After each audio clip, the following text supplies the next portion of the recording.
Are you from Xinjiang? Time to find out. There is a feeling that comes before understanding.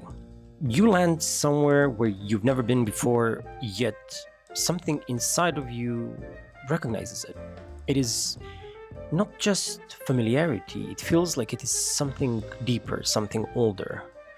And then you decide to go down the rabbit hole and explore it and find out more. I am Croatian, Catholic, Eastern European. I live down on the Adriatic coast, yet I'm standing here in the market in Xinjiang and I am closer to Baghdad than to Beijing, yet I managed to smell something from my grandmother's kitchen. The cumin, the lamb on the open fire, the flatbread from the clay oven, yogurt so thick that when you put a spoon inside, it stands upright. So, all of it, it's somehow, everything I thought that is Eastern European or even Croatian may not be so. And I'm standing here in the middle of what you would say nowhere, and I am exploring this world around me that seems so different yet so familiar. I really need to understand, why do I have this familiar feeling inside of me? And I need to search for it, I need to explore, I need to go down this rabbit hole, and maybe I'm going to change the way I think about what I think who I am. Xinjiang sits at the center of an ancient nervous system.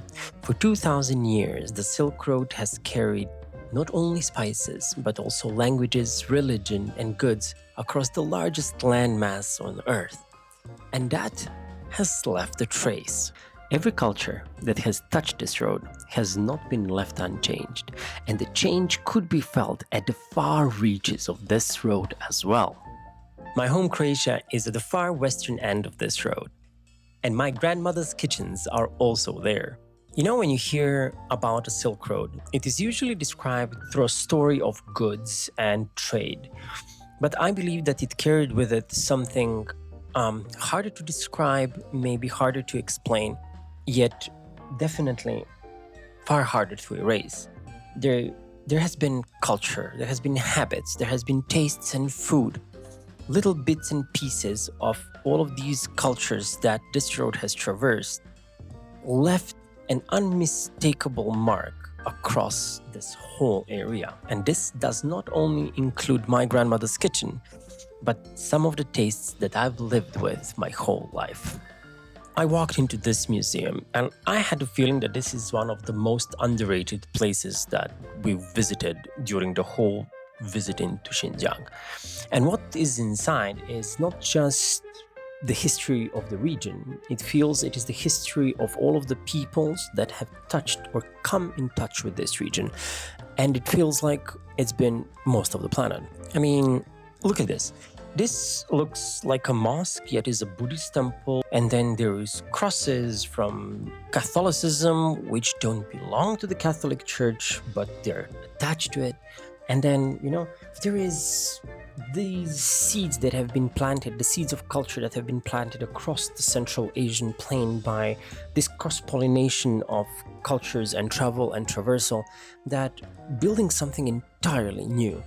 You just have to look at it in a way that there is a Buddhist monastery with a Buddha which looks like a Greek god which has been worshipped at the edge of the Taklamakan desert here in Xinjiang. The ancient world hasn't been just a set of these separate, desperate civilizations which never came in touch with each other unless there was a war, but it has been a flourishing network of productive and noisy story that has traversed thousands and thousands of kilometers. So I mentioned I saw a cross, and because I was raised Catholic, the first thing that I thought to myself, oh look, this is something that I know. But then when I dug deeper, I figured out I knew nothing. This cross belongs to the Catholic Church of the East, and the Nestorian Christians have broken off from the Catholic Church a long time ago. And this is where the familiarity kind of simmers down. This breakoff happened in 431 AD. That means for about 1600 years since this breakup happened. And instead of disappearing, the Nestorian Christians walked east. through Central Asia all the way to Xinjiang, where I managed to find this cross. And at their peak, the Nestorian Christians controlled the area, which was far larger than Rome ever did. They worshipped in the Syriac language, the language that actually Jesus spoke himself. And in the end, they left this cross here 15 centuries ago. And today, what was left over from the Nestorian Christians and the closest thing that exists today is the Assyrian Church of the East, still worshipping in the same language. They're carrying the same cross as all those centuries ago. There is an ancient manuscript where old writing has been scraped off and a new writing placed over it. But the original always kind of bleeds through. That is what you are looking at. This is what history actually looks when nobody has cleaned it up and nobody has packaged it for us to see it in the history books that we enjoy today. History seems to be not a straight line, but kaleidoscope of color and people, and it's definitely not as clean as we see it in a history book. Tolerance wasn't like the ideal here. It was the economic model, because in order for all of these people to actually work together and live together, there had to be tolerance, there had to be understanding. And they were trading in like broken versions of each other's languages, trying to connect with each other and trying to do the best that I could. It seems around one road, you would end up in one room with 7 writing systems, 7 languages. The Silk Road only worked if you let people through. And I think, in my personal opinion, I think that the food moved first. I think the food moved before the goods, before the people, before the religion, before anything. People had to eat. So when they were traveling, they were cooking. And if there was some people who were like curious like me, they smelled something new and they went and wanted to try and maybe implemented that in their own kitchens across the Silk Road, and you somehow start this chain of paying it forward with food, which never actually ended. It was all before the language, before faith, before everything. The food moved first. In order to understand why do I find so many similarities and so many interesting things, I think that I had to decode my surname and my surnames, because I think that the surname holds an encoded message of who we are, where we come from, what kind of our history holds. So most of us don't ever have the need to decode our surnames and understand where we came from. But because I keep on experiencing these weird connections, I decided to try and decode mine. In this discovery, I figured out that we all have a history of what we came across, what we ran away from, what we experienced, what we saw, and what we had to become. And this has been interesting.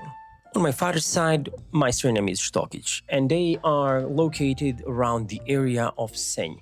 And they were very, very famous pirates. And they were not just pirates depending on which side you ask, but they were there and they were relocated by the Austro-Hungarian because they were fleeing from the Ottoman conquest of Bosnia and Europe, and they settled in this area. And through the same door that they were guarding, a little bit of history came in.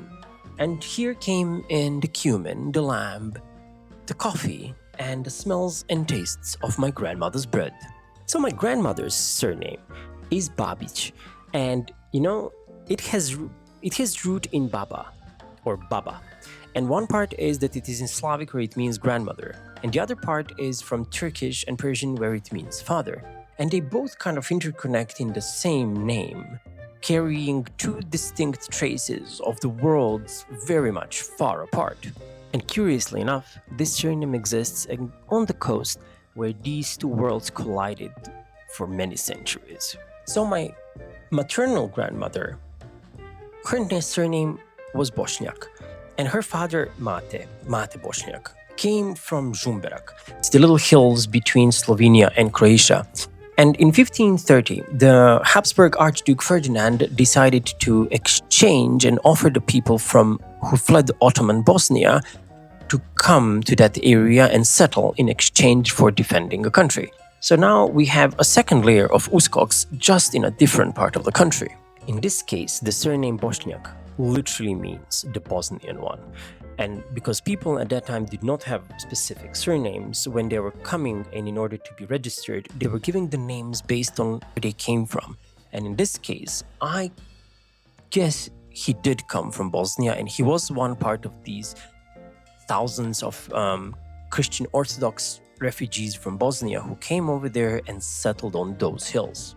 So in case that my theory is right, and these people have spent centuries living around an area that has been so severely impacted by the Central Asian plain, that they just had to carry something of that back. His wife Bara was born Gluščić, and she is a part of the clan close to Samobor where every sixth inhabitant carries the name. It seems like that clan has been rooted there in those hills for centuries, and they were there while the world was changing around them. And like a sponge, they were absorbing the flavors of the worlds that were passing around them. And they did not go unchanged either. Here right now you can see there is 4 surnames and 4 different worlds that somehow managed to come together. You have Adriatic warriors that were fighting the Ottoman at the gate, a Bosnian refugee that lived inside of that Central Asian bubble before he had to flee, a rooted hill family clan that observed everything move and change for centuries, and all of them at some point, cooked food which was different yet similar, and it all ended up in one of the kitchens of my grandmother too. And in the end, they called it Croatian without even knowing where some of the tastes and smells and all of it actually came from. The religion differs. One end of this road is Catholic. The other end of this road of 2,000 years and 15,000 kilometers is Muslim. But between them, across this huge gap, there has been food. And the food did not change that much. And it traveled further than the religion, it traveled further than the people, and it stayed embedded in the culture that it touched. And that food is far harder to erase than the pages that humans dictate of what history really is. Ladies and gentlemen, this is the road that never ended. Welcome.